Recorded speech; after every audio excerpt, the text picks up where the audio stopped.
Romans chapter 7, verse 4.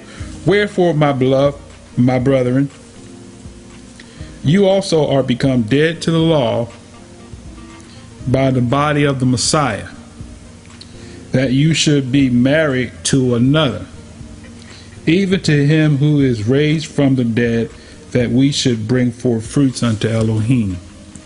Okay, now, he's making a comparison, right?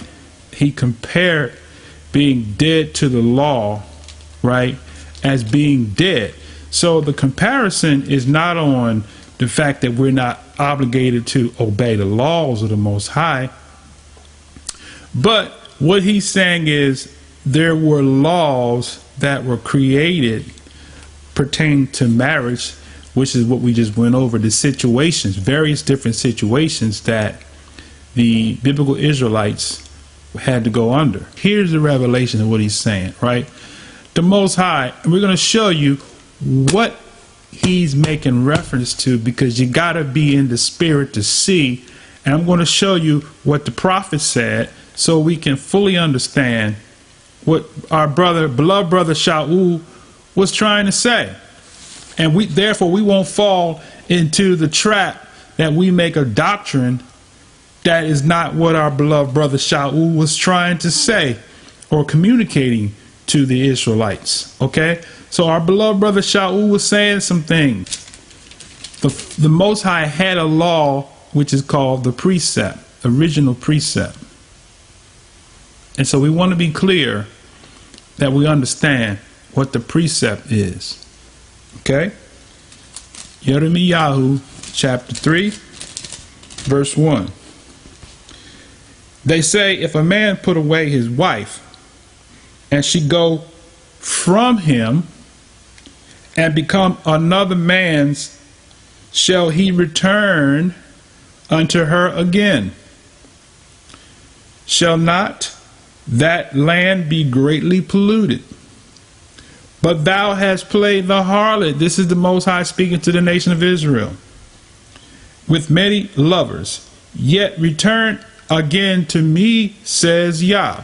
So now the one that created the law is saying, he created the law and said a man cannot go back to that one that he gave a bill of divorcement. Now he's saying here, because they asked the Most High a question, well, you know, you gave Israel a bill of divorcement, then how are you going to be remarried back to Israel if your law says you can't go back to the one that you divorced? That's what Shaul was saying. Now, let's try to understand this thing. Let's try to get a clarity here. Okay, now, Yirmiyahu chapter 3, verse 2. He said, lift up thine eyes unto the high places, and see where thou hast not been lain with. In the ways hast thou sat for them as an Arabian, in the wilderness, and thou hast polluted the land with the whoredoms and with thy wickedness.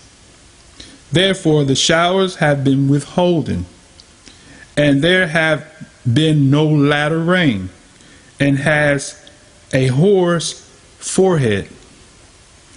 Thou refuse to be ashamed.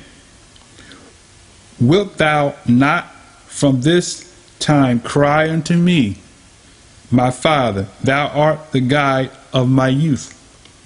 Will he reserve his anger forever? Will he keep it to the end? Behold, thou hast spoken and done evil things, as thou couldest. Yah, verse 6, said also unto me in the days of Yoshiyahu, or Josiah, the king, hast thou seen that which backsliding Israel have done? She is gone up upon every high mountain, and under every green tree, and there have played the harlot. And I said, after she had done all these things, turn thou unto me. But she returned not, and her treacherous sister Yehuda saw it. And I saw when for all the causes whereby backsliding Israel committed adultery, I had put her away and given her a bill of divorcement. Yet her treacherous sister Yehuda feared not, but went and played the harlot also. And it came to pass through the lightness of her whoredom that she defiled the land and committed adultery with stones and with stocks. And yet for all this her treacherous sister Yehuda have not turned unto me with her whole heart, but faintly says Yahweh. Verse 11. And Yah said unto me, the backsliding Israel hath justified herself more than treacherous Yehuda. Go and proclaim these words toward the north, and say, return thou, backsliding Israel, says Yah, and I will not cause my anger to fall upon you. For I am merciful, says Yah, and I will not keep anger forever. Only acknowledge your iniquity, that you have transgressed against Yah your Elohim, and have scattered the ways to the strangers under every green tree. And you have not obeyed my voice, says Yah. He says, turn, O backsliding children, says Yah, for I am married unto you. So now, can you see now what Shaul was saying? That we're not under the law, okay? Because it was the Messiah who came in the flesh to cleanse Israel first, and those who joined themselves to Israel, so that the Creator himself, who put them away in a divorce situation, can do what? Regain the relationship back with his bride, which is the nation of Israel. Now we understand what Shaul was saying about you are dead to that law in the Messiah, because he was not saying you're dead to the whole law. He was talking about the law of marriage, and the specific situation was, which is what I read to you, the law that stated that the man who divorced his wife, gave her a bill of divorcement, and she went and got married to somebody else, he could not go back to her.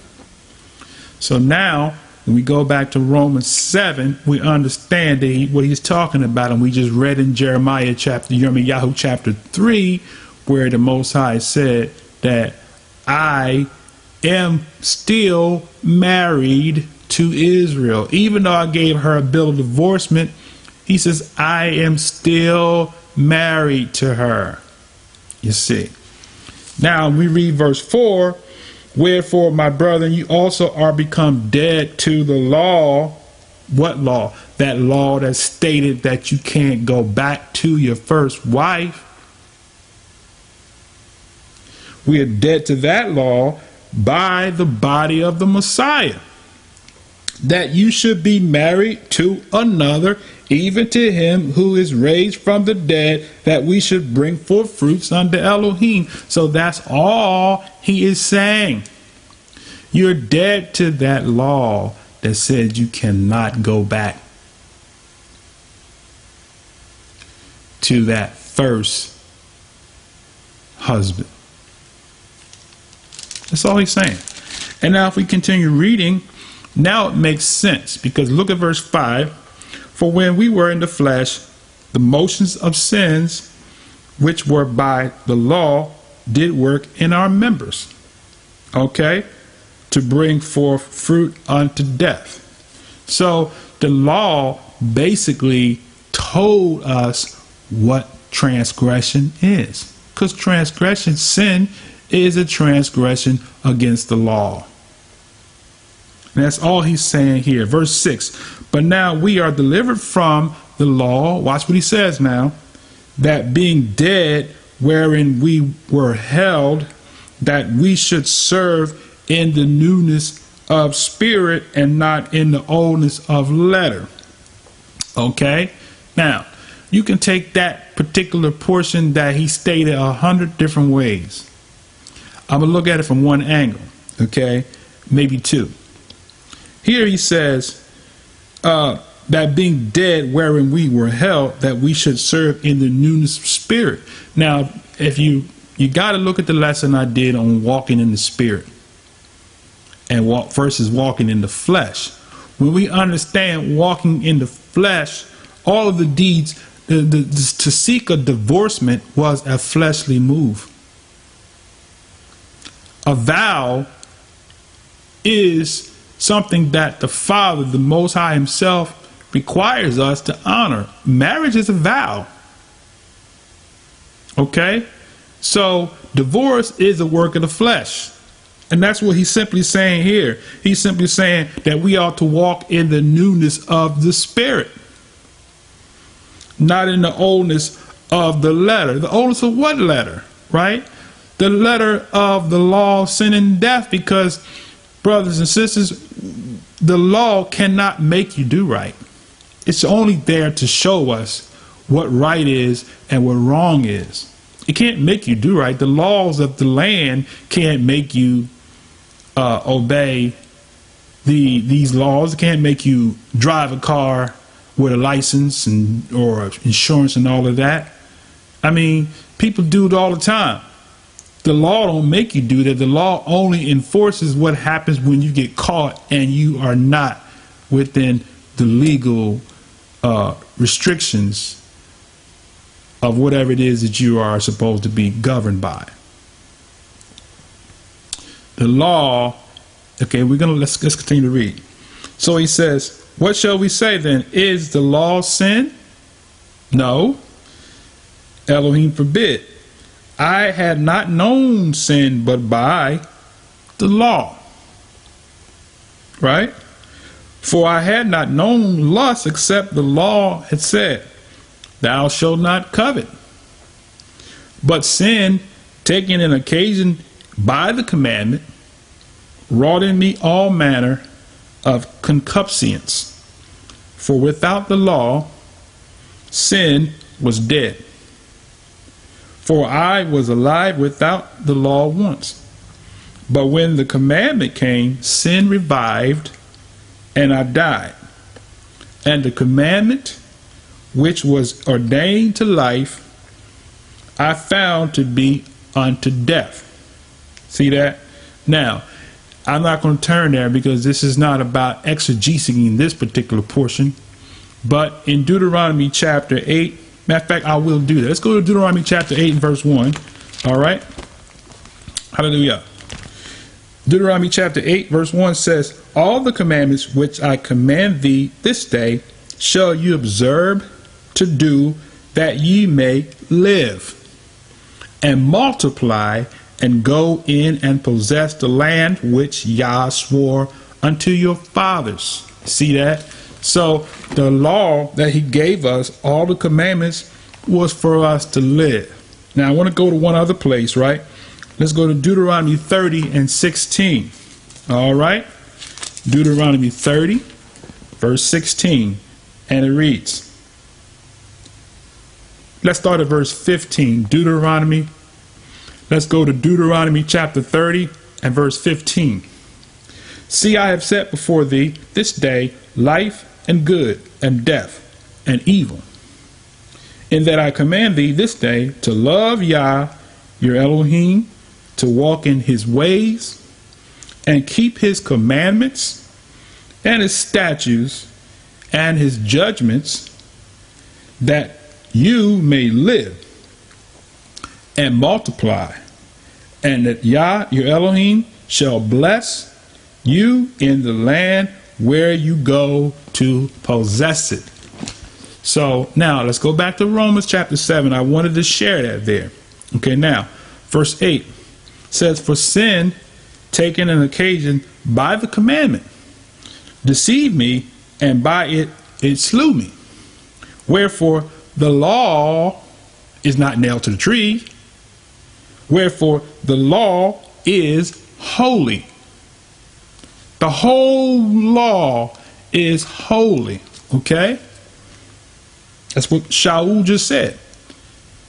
Somebody said, brother, that's your personal private interpretation. Let's read it again, because you're trying to say I'm interpreting something that is face value, brothers and sisters. So he says right here, verse 12, wherefore the law is holy. Let me read it again. Wherefore the law is holy. One more time.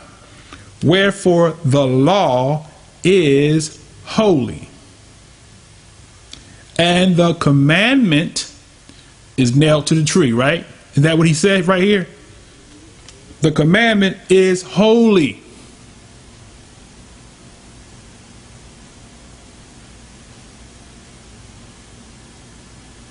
The commandment is holy. Okay? The commandment is holy and just and good. See that? The commandment and the law is holy. It ain't nailed to the tree, brothers and sisters. Don't believe the hype.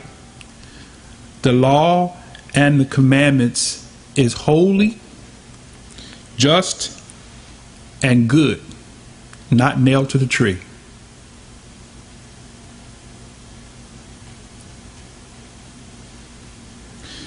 Was then that which is good made deaf unto me? Elohim forbid. But sin, that it might appear sin, working death in me, because what? The wages of sin is death. That's what Shaul said in another place. The wages of sin is death, right? But the gift of Yah is eternal life through Yahshua the Messiah.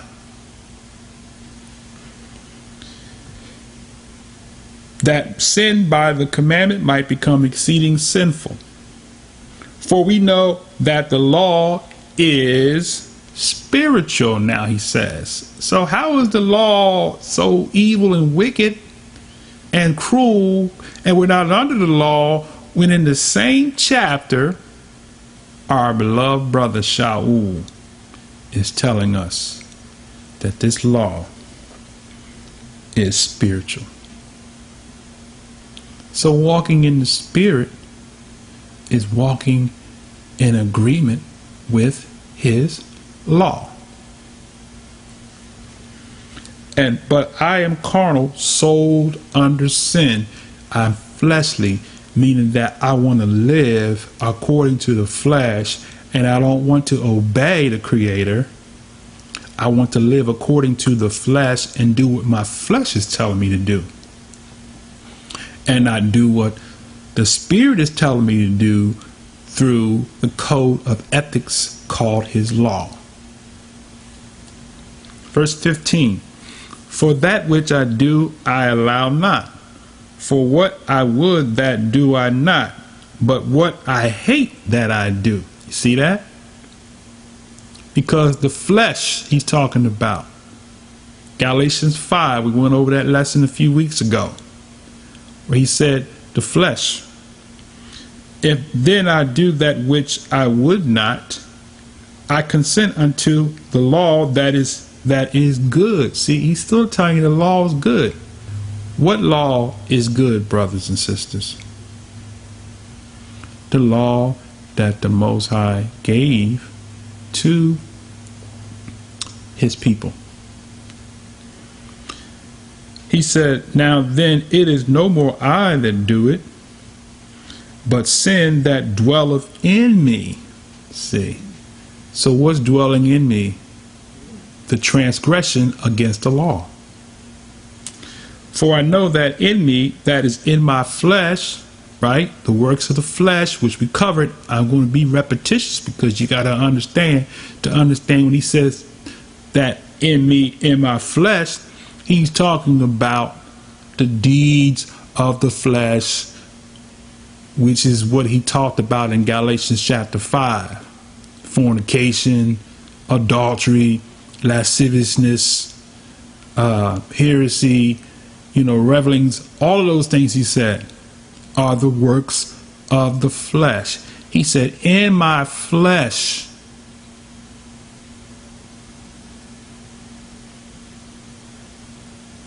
Are you hearing me? He said, in my flesh dwells no good thing. For to will is present. But how to perform that which is good? He said, I can't find that in my flesh, because my flesh wants to walk in disobedience. For the good that I would, I do not. But the evil which I would not, that I do. Okay? Now, if I do that I would not, it is no more I that do it, but sin that dwells in me. I find then the law that when I would do evil is present with me. For I delight in the law of Elohim, after the inward man. Okay? Which is what? The spiritual man. But I see another law in my members, which is the flesh he's talking about now, warring against the law of my mind, and bringing me into captivity to the law of sin, which is in my members, you see.